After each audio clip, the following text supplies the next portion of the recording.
क्रांती news, आवाज सर्वसामान्यांचा। Spark फाउंडेशनने दिला विद्यार्थ्यांना सहलीचा अनुभव।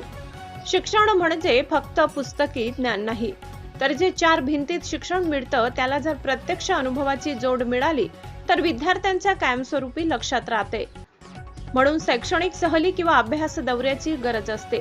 अशीच ऐतिहासिक, धार्मिक आणि वैज्ञानिक अशी त्रिवेणी अनुभूती देणारी सहल स्पार्क फाउंडेशन ठाणे यांच्या सहकार्यातून जिल्हा परिषद ISO शाळा कोचाडे शाळेच्या मुलांनी अनुभवली। जिल्हा परिषद शाळा कोचाडे शाळेचे 5वी ते 8वीचे 40 विद्यार्थी, 4 शिक्षक आणि 8 पालक व शाळा व्यवस्थापन समिती सदस्य सहलीला सहभागी झाले होते। या एक दिवसीय सहलीत मुलांनी प्रसिद्ध असे नाशिकचे जैन मंदिर बघितले। त्यात मंदिरात असलेले भगवान महावीर यांची कोरीव मूर्ती, तसेच गोशाळा, पांडवलेणी मधील पुरातन काळातील शिलालेख, भगवान गौतम बुद्ध यांची दगडावर कोरलेल्या विविध मूर्त्या, यात असलेल्या गुफा, नेहरू तारांगणातील शोध ज्यामध्ये संपूर्ण सूर्यमाला, ग्रह, तारे निर्मिती आणि उपग्रह यांचा प्रत्यक्षात अनुभव घेतला। पेरूची वाडीमध्ये अनेक प्राणी पक्षी बघितले।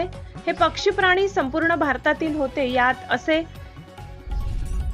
ससे, रंगीबिरंगी चिमणी, शहामृग, मोठे सरडे, काश्मीरी बकरी असे अनेक राज्यातील पक्षी प्राणी यांचा अनुभव घेतला। तसेच अस्सल पेरूपासून बनलेल्या पेरूच्या आईस्क्रीमचा आनंद घेतला। त्यानंतर प्रसिद्ध असे नाशिकचे काळाराम मंदिरही बघितले। अशी ही अभ्यासपूर्ण सहल स्पार्क फाउंडेशन यांच्या सहकार्याने पूर्ण झाली।